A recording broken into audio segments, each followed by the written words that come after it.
Magandang araw sa inyo mga kasabong and welcome back ulit dito sa ating YouTube channel na Logis Sisiw Academy.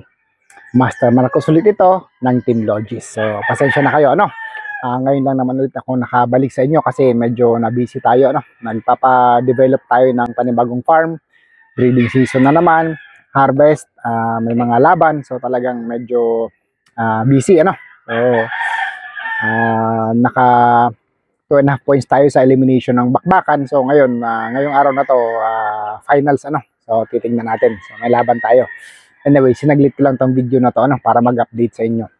So ang pag-uusapan natin sa video episode na to is starting right So lagi nating naririnig sa mga veteranong breeders sa karamihan na mag-umpisa ng tama. How to start right. And kadamihan ng naririnig nating advice is about getting the breeding material, Getting the breeding material, pag-umpisa ng tama. So, kumbaga, tama naman yun, May bearing naman siya, valid naman yung advice na yun. But beforehand, if we dig deeper, I'm discussing it with you based on my experience, So, madaling bumili ng manok, madaling bumili ng tamang manok, ng tunay na manok. Marami namang mga honest at magagaling na breeders na pwede tayong lapitan. So, there's no question about that. Now, para sa akin, to start right, you have to start with proper perspective. You have to start with the right perspective. Now, anong ibig nating sabihin? So, ang ibig kong sabihin ng tamang perspektibo o perspective sa pagbibreed ng manok, unang-una, we have the right frame of mind. Kung mag-uumpisa tayo mag-breed, ano ba yung gusto nating gawin in the future? Ano ba yung objective? Ano ba yung gusto nating ma-achieve? So, ang iba sa atin, hindi naman para-pareho ng objective. Ang iba, gusto lang, may mga laban lang talaga ang gusto. So, katulad ng isang kaibigan ko na talagang nag-iipon siya ng magagaling na manok, pinupustahan niya, ilalaban niya, yun ang kasiyahan niya. Ang iba naman, katulad ko, na kasiyahan ko makagawa ng sarili kong bloodline na mapapatunayan ko na talagang kaya mag-compete, which is nagawa nga natin sa World Slasher Cup, So, mga Airwolf natin.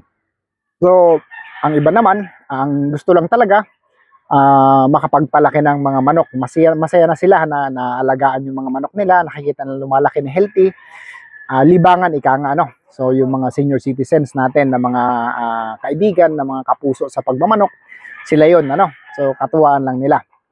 Ang iba naman talagang mga die-hard breeder na talagang from the beginning talagang nasa puso, nasa dugo na nila ang pagbibreed ng mga manok.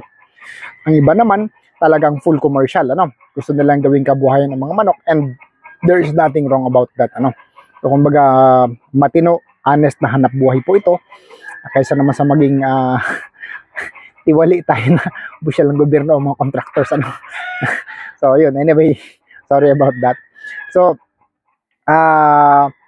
doon mag-uumpisa sa proper perspective kung paano tayo mag-umpisa ng tama sa pagmamanok. So, katulad ng sinabi ko una, kung ang gusto mo lang naman is makapaglaban ng manok, regardless kung kaninong breed, kung anong breed, kung ang gusto mo lang naman mapalaki at mailaban na masasabi mong, wow, nailaban ko ang napalaki kong manok, regardless ng bloodline, regardless kung kanino galing.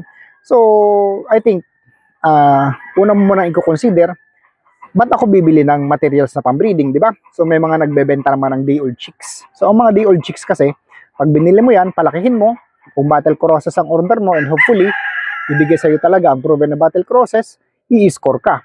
So, pag pinapalaki mo sila, pag 1 month old pa lang, nakita mo ang babae, patayin mo na. So, lalaki lang lahat ang bubuhayin mo. Laban mo lahat. Pagkatapos mo laban lahat, palugunin, laban ulit, and repeat. Every year, repeat. So, kumbaga, shorten ang process. Kasi kung gusto mo lang naman laban, no need na bumili ka ng breeding materials. Kasi kahit hindi mo siya ginagamit, kahit naglulugon yan, mini-maintain yan.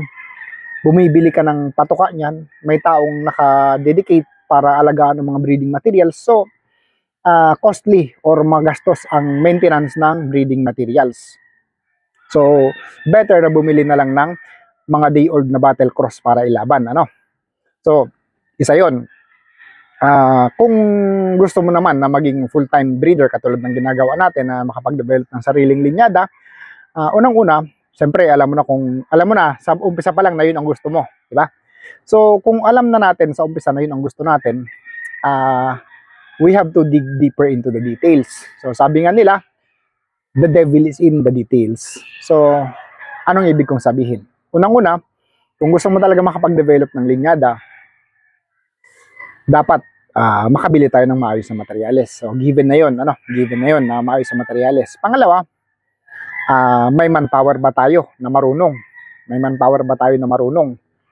Pangatlo, may facilities ba tayo? May facilities ba tayo? Pangapat, may kaalaman ba tayo para kung paano gagawin ang breeding, paano i-develop ang linyada, paano i-cross ang linyada, paano mag-alis ng linyada. So masalimuot. Anyway, mahabang topic yun, pero yun lang ang sinasabi ko, hinihimay natin.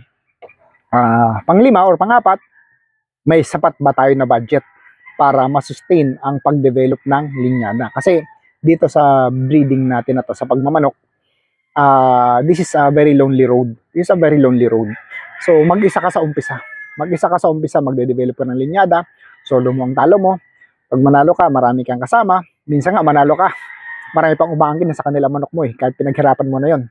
So maraming ganyan tao, So this is a very lonely road. Papansinin ka ng mga, o-offeran ka ng mga endorsements once na nanalo ka na. So talagang solo mo muna lahat, So kung hindi matibay ang dibdib mo, hindi matibay ang bulsa mo, mahihirapan ka.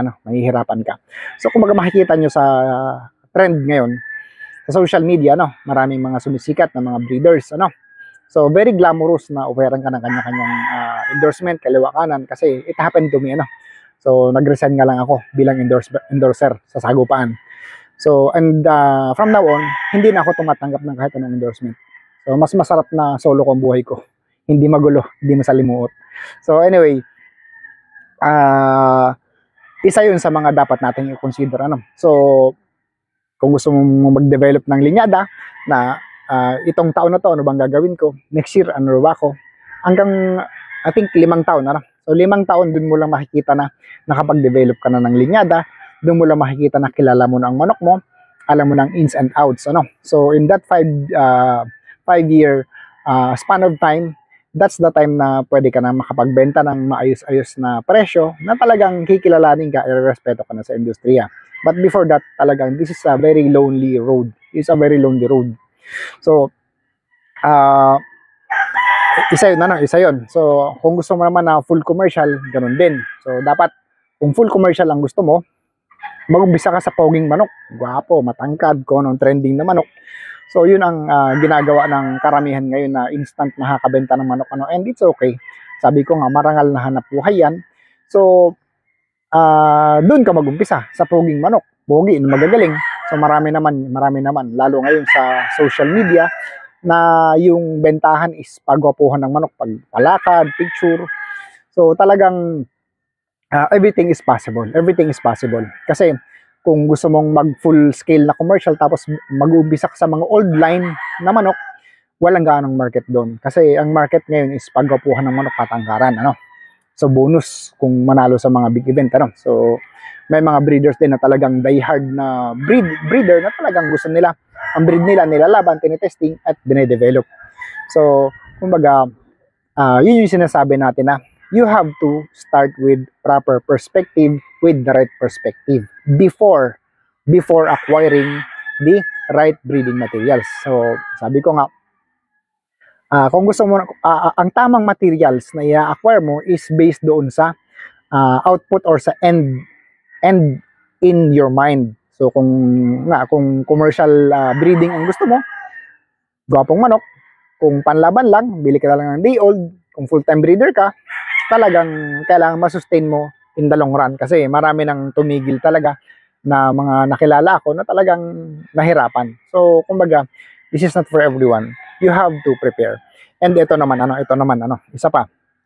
So kung gusto mo maging full-time breeder talaga and nasa puso mo, nasa dugo mo talaga na gusto mong gawin ito, gawin mong negosyo, gawin mong career, kasi ako katulad ko, I am an accountant, pero pinurso ko talaga itong pagmamanok. So as you can see, nandito ako nakatira sa farm. At yung family ko nandito na sa farm full-time. So wala namang problema sa pag-uumpisa kung gusto mo talaga maging full-time breeder na bibili ka muna ng mga mumurahing manok. Now, bakit? Bakit? Ako, I encourage everyone na gusto mag-umpisa magmanok is that you have to learn first the skill. You have to learn first the skill. So, kahit mumurahing manok, hingi mo lang yan, hiniram mo lang, whatever, As long as mapatunayan mo sa sarili mo na kaya mo na silang buhayin. So, kumbaga, you have to acquire the basic skills. Yung pagpapakain, yung pagto-troubleshoot. Pag sabi yung pagto-troubleshoot, kita mo, malungkot ang manok, anong posibleng sakit niyan. Pag umipot ng puti, umipot ng berde, may tama yan. Anong gagawin mo pag lugon? Anong gagawin mo pag breeding season? Ano mang hindi mo dapat gawin? Hindi mo dapat ispar, hindi mo dapat hinahawakan ng mga lugon ng manok.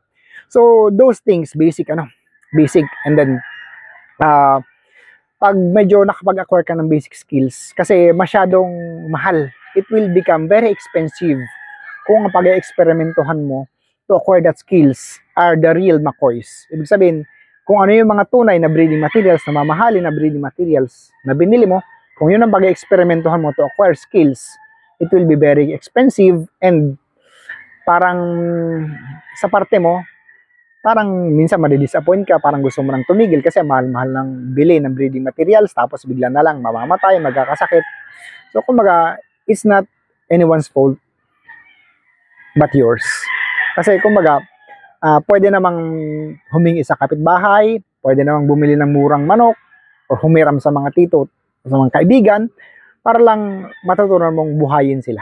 Kung kaya mo na silang mabuhay, 10 nabuhay mo yung mga sisiw hanggang lumaki, very good. So, alam mo na ngayon, So, uulitin mo lang yung mga steps na ginawa mo once na ready ka na doon sa large scale na breeding. But unless you haven't acquired yet the basic skills, medyo mahirap, Medyo mahirap. Kaya okay lang yan na mag-umpisa kayo sa hindi mamahaling manok. Ang importante, marunong na kayo once na mag-start kayo. So, yun guys, maraming salamat sa inyong lahat. Magkita-kita tayo ulit dito sa CCO Academy.